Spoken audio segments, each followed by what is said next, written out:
Ayan tol. 14,900 pa lang yan.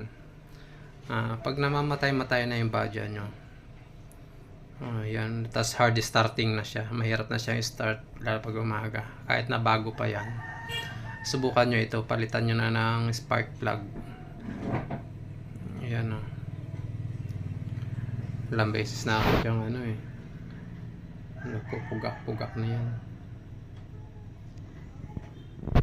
na minsan nasa biyahe biglang pakanyog-kanyo, ayan, putol-putol ang ng kuryente.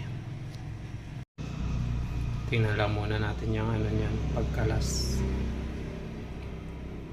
Ayan na, wala kasi ako makitang yung stock na dito, spark plug. Yan, pwede na yung ganyan na spark plug. May pakita ko lang na malinaw. Ito ay FMP Erecho